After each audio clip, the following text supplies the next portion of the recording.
Waktu naik dan subscribe. Masjid kami sampai Hambali. Alhamdulillah Rabbil Alamin. Wa ala aqibatu lil muttaqin. Wa la udwana illa ala al-zalimin. Ashhadu an la ilaha illallah wahdahu la sharika lahu. وأشهد أن محمدا عبده ورسوله لا نبي بعده. اللهم صل وسلم على سيدنا محمد بن عبد الله وعلى آله وأصحابه ومن تبعهم بإحسان إلى يوم القيامة. أما بعد، أعوذ بالله من الشيطان الرجيم. رب اشرح لي صدري ويسر لي أمري واحلل عقدة من لساني يفقهوا قولي ولا حول ولا قوة إلا بالله العلي العظيم. Yang sama-sama kita hormati dan muliakan jajaran Mustasyar PWNU, jajaran Mustasar PCNU Kabupaten Lombok Barat, jajaran Suriah PW maupun PCNU Provinsi Nusa Tenggara Barat maupun Lombok Barat yang hadir di tengah-tengah kita, seluruh para alim, para ulama, murid Al-Maghfurlah Bapak Tuan Guru Kiai Haji Sholeh Hambali. Kita doakan mudah-mudahan perjuangan kita menjadikan beliau menjadi pahlawan nasional Republik Indonesia dari Nusa Tenggara Barat dan dari Nahdlatul Ulama segera realisasi. Mudah-mudahan tahun ini dan ataupun tahun depan bisa segera keluar SK-nya. Amin. Allahumma amin. Yang sama-sama kita hormati dan muliakan segenap pengurus.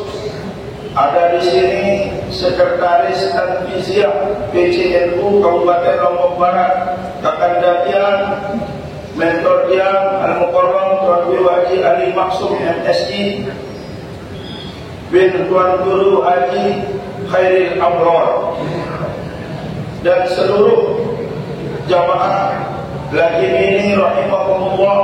Ini yang baru datang ini kan Demak Lombok Barat, Kak Tuan Tiang, Doktor Tuan Guru Haji Jalal Sayuti, ya, beliau selalu pakai peci hitam, ya, supaya cepat mengambil berkah dari Nahdlatul Ulama. Bapak Ibu rahimahumullah, iftitah Tiang pagi menjelang siang ini adalah sejarah tentang keilmuan Al-Maghfurlah Tuan Guru Kiai Haji Sholeh Hambali. Al-Maghfurlah ini salah satu di antara murid kesayangan Tuan Guru Ali Badu,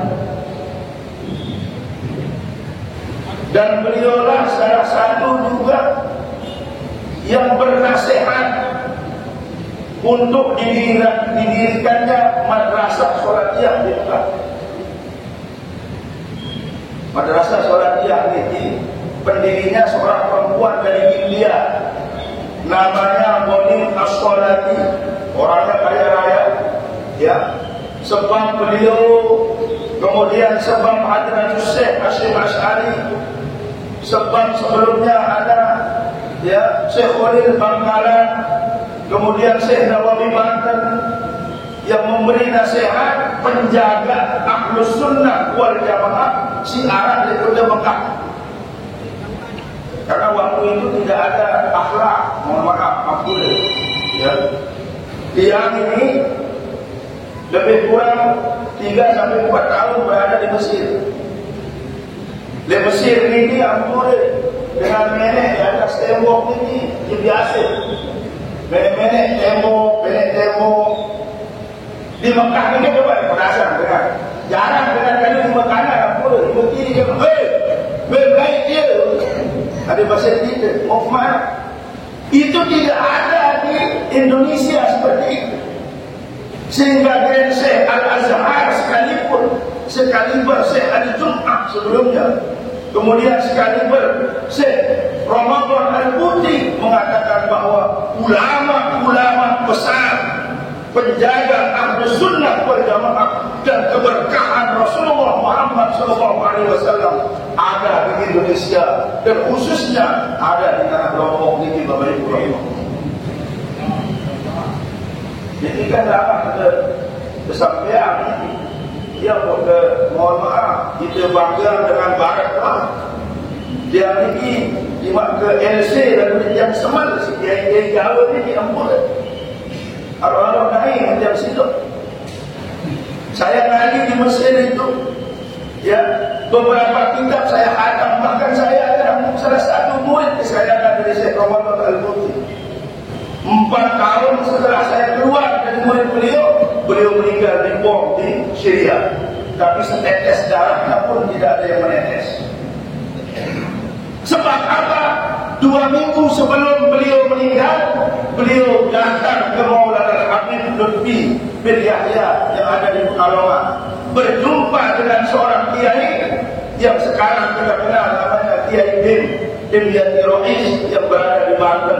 Dia keber ijazah Nabi, Rabbana atina min ladunka rahmah, Rabbana atina min ladunka rahmah wa hayyi lana min amrina rasyada. Ulama dunia keber ijazah itu penyebab Nabi jasadnya tidak mengeluarkan darah setetes pun. Syekh Ramadan Al-Buti Bapak. Mereka mau ijazah lagi, dia dari Mekah. Lebih dari Pekalongan di Jawa Tengah. Sehingga mohon maaf, sekarang Nahdlatul Ulama menjadi satu-satunya organisasi Islam yang menjadi mercusuar cahaya untuk Mekah dan Mesir dan hampir seluruh negara-negara di Timur Tengah. Alhamdulillah. Kemudian beliaulah Al-Maqurwah Datuk Bengkel yang menginspirasi beberapa tuan guru berangkat untuk menuntut ilmu di Salatiyah Mekah. Yang makin Salatiyah ini tidak murni lagi seperti lain. Ia macam-macam tahun lagi ini selalu ada berkawan. Ya. Beliaulah pertama yang menginspirasi seluruh ulama-ulama kita, termasuklah Bapak Maulana Syekh Pancor, Tuan Guru Kiai Haji Zainuddin Abdul Majid. Beliau ini senior di Mekah Al-Mukarramah, Al-Maqurwah dan Mekah. Kita ini bersaudara Bapak Ibu. Ya, Nahdlatul Wathon dunia Islamiyah di Ismador. Pendiri-pendirinya satu guru. Yang pertama paling luar namanya Muhammad Darwish, yang kita kenal dengan Kiai Ahmad Dahlan. Kemudian Hadratus Syekh Hashim Asy'ari, kemudian Syekh Kiai Haji siapa namanya Bisri Samsuri, Wahab Hasbullah. Beliau-beliau ini satu guru di Mekah Al-Mukarramah, tetapi tiang kelompok kadang-kadang tidak mengerti tentang sejarah guru-guru kita ini. Tidak ada perbedaan kita Bapak Ibu, dia pada selalu. Kemudian setelah beliau diminta oleh Syekh Ali Batu untuk berangkat ke Mekah Al-Mukarramah, ya, di Mekah beliau berjumpa dengan Mughni Al-Bastani. Mughni Al-Bastani ini salah satu pengagum dari Tuan Guru Umar Khalil. Beliau seorang mursyid Tariqah Qadariyah An-Naqsabandiyah. Ditambahlah oleh Mami Al-Maqurrah dan ini jadi Qadariyah Naqsabandiyah An-Nahbiyah. Ditambah lagi oleh Mami di Baku namanya Qadariyah Naqsabandiyah Al-Khalwatiyah. Itu nama Tariqahnya. Ya. Nah, ini yang berkembang di Darul Falah Al-Maqurrah Tuan Kabahar. Sehingga ketika beliau meninggal Mami Medriki, ya, yang menjadi takziahnya Abah Tuan Guru Kabahar Pakutan, dan yang menjadi tahlilnya adalah Tuan Guru Ibrahim ini. Ini ada sanadnya di negara si jamaah-jamaah, di negara si selong-selong datang Bapak Ibu rahimahullah. Kemudian sebab-sebab mereka inilah sampai makhluk Nabi sekarang eksis bertahan sampai makin ini. Andai dengar beliau-beliau ini kalau tidak ada keimanan Rasulullah diputus oleh Hadrat Syekh Hasyim Asy'ari, mungkin jadi tahu lah kuburan Nabi sallallahu alaihi wasallam Bapak Ibu. Kesedak si kaum Wahabi kuburan. Makanya yang selalu menyampaikan di atas mimbar, ilmunya yang dibawa oleh ke Arab itu ilmunya bukan adat istiadat. Pakaiannya oke lah. Ya. Tetapi mohon maaf, lamun selapu dikutuk pada dulu, kocok ini kira-kira di Lombok, seninan dia ngumel, seninan dia ngerampet, terus dia tetangga, seninan. Mohon maaf. Ya. Kemarin ada yang datang ke saya, berhenti ceramah seperti itu, itu mengganggu anak dia main. Kalau kita apa anda yang siap-siap menikah tidak? Subhanallah. Kenapa Pak? Tidak cocok Bapak Ibu. Islam kita ini ya Islam ala Romboki, Islam ala Jawi. Dengan bangkat lewat. Ya, datang penantang duduk di bumi-bumi. Mohon maaf, kalau di kita syukur mereka menutup auratnya, alhamdulillah kita. Dan kesadaran menutup aurat itu bukan dari paksaan, tetapi murni dari ajaran para aulia-aulia Allah. Jadi kita merasa nyaman, ibu-ibu pelukur berjilbab. Ya, anak-anak kita merasa nyaman menggunakan jilbab dan mereka bangga dengan jilbab itu. Kalau mereka dipaksa, kapan saja mereka tanggalkan jilbab. Na'udzubillah, tsumma na'udzubillah. Sudah berson baris kan? Berson pelegi dagang Nabi kunti kuluk kaca. Tiba-tiba ya, karena pelumur terlalu bagus yang perlu pakai baju kan ronde ke bawah tipis disapu harus dijarang. Ia kan disembahyang kira-kira sah kan dia. Artinya apa? Jangan terlalu bernafsu di dalam beragama.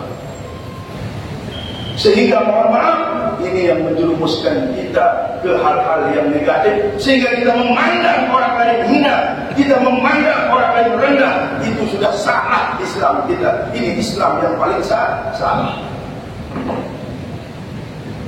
Pada suatu ketika Nabi SAW didatangkan oleh dua orang sahabatnya yang soleh. Yang pertama namanya Sa'ad bin Abi Waqqas, dan yang kedua adalah Mu'az bin Jabal. Ada di antara sahabat itu mengatakan, mana di antara kami yang paling sayang kepadamu ya Rasulullah? Lalu Rasulullah menjawab, siapa yang paling sayang kepadaku adalah mereka yang mengikuti cara-cara aku berislam. Kemudian, bagaimana cara kau Islam ya Rasulullah? Diajarlah mereka berjalan ke pasar Ukas berdua ini.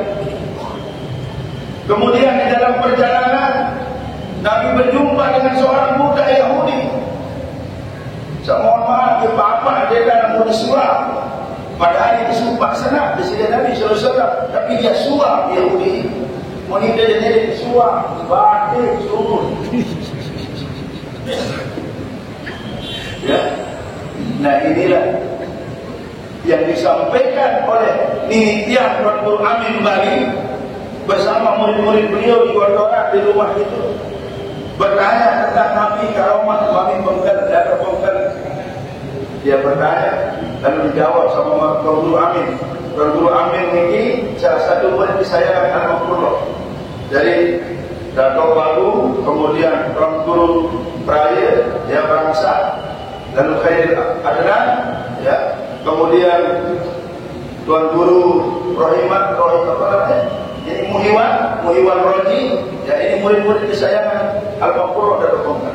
Dia cerita satu saat dengan, mohon maaf, dia datang, dia bersandar, datang ngaji yang tinggi. Ya. Kemudian mohon maaf, beliau cucikan kakinya. Bisuan kedai ni si Mami Al-Maqfurah, dia cucikan kakinya. Mereka dah naik tuan guru besok naik murid. Si Arab murid besok naik guru. Dicucikan kakinya, orang itu dia baru masuk Islam, dia belum paham tentang Islam. Dengan ini mu'alaf. Kemudian setelah dicuci kakinya oleh Mami, hampir setiap hari dia datang ngaji orang ini. Singkat cerita, setelah itu Bapak Ibu rahimahumullah, ternyata dengan ini jeloi bakar, jeloi kebor, ya. Dan orang inilah di akhir-akhir ayatnya beramal beberapa tanah pondok pesantren si Arab di Lombok Tengah bagian utara, bagian Batuliang, Dairi, Petikus, kemudian Pemancar dan lain sebagainya. Kemudian dia taruh foto Nabi besar-besar di rumahnya. Ya. Lalu ketika di detik-detik kematian, waktu dia mengembuskan nafas terakhir, yang cerita anaknya sendiri, dia bilang, Mami sudah menunggu dia, karena nenek beri susah pada bahwa Al-Maqfurah sudah menunggu saya. 5 menit setelah itu dia mengembuskan nafas terakhir.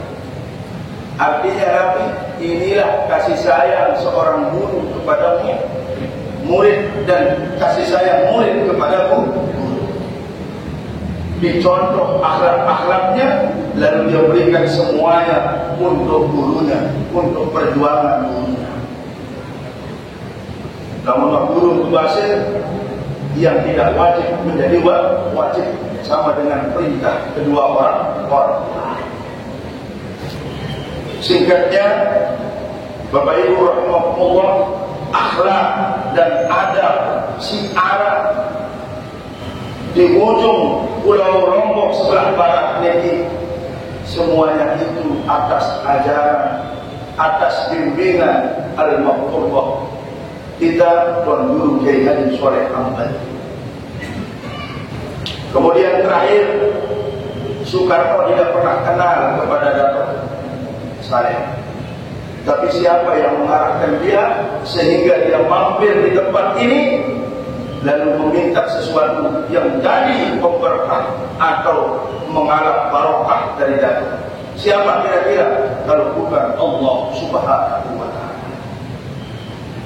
Kemudian murid beliau yang namanya Tuan Guru Amin, ketika meninggal dunia, kandoran kerowok Nabi Basir, nek kerowok niki terak niki Basir. Ternyata beliau meninggal di tabrak truk ketika mau melaksanakan sholat Jumat. Mau melaksanakan sholat Jumat. Kerowok kandor, nek kerowok niki terak Basir. Dan setetes darah pun tidak ada yang jatuh dari badan beliau. Bapak Ibu, dalam memilih menghadap Allah dalam keadaan husnul khatimah, maka satu-satunya jalan adalah tetap bertawassul kepada guru-guru kita sampai ke baginda Nabi sallallahu alaihi wasallam. Mungkah ganti dikawin sama ini, saya nggak dengar jaminan yang peluk dalam surga. Siapa yang menjamin kita masuk surga adalah ridho dan rahmat Allah Subhanahu wa ta'ala. Dari siapa? Dari guru-guru kita. Mudah-mudahan Al-Maqfurah mengakui kita menjadi murid-murid beliau. Sejarah ini, ya, beliau bersanad sampai ke Sunan Prapen, kemudian sampai ke Sunan Gresik, dari Maulana Malik Ibrahim sampai ke Ali Zainal Abidin, cincin baginda Nabi SAW, sampai kepada Sayyidina Husain, sampai kepada baginda Rasulullah Muhammad sallallahu alaihi wasallam. Mudah-mudahan sanad ini mampu kita pertahankan, dan ilmu yang ada pada diri kita sebagai titipan, yang titipan ini nanti mudah-mudahan kita bisa berjumpa dengan beliau di surga Allah Subhanahu wa ta'ala. Sebab Nabi sebab barakah dan kemuliaan dari beliau. Amin. Allah. Amin. Kita akhiri dengan sama-sama melafazkan surah Al-Fatihah. Mudah-mudahan Al-Maqurrah berada di tempat terbaik di sisi Allah Subhanahu wa taala, dan dalam keberadaannya itu kita yakin kita semua diakui menjadi murid-murid beliau. Ala hadhihi niyyah wa li kulli niyatin shalihah bi barakatil Fatihah.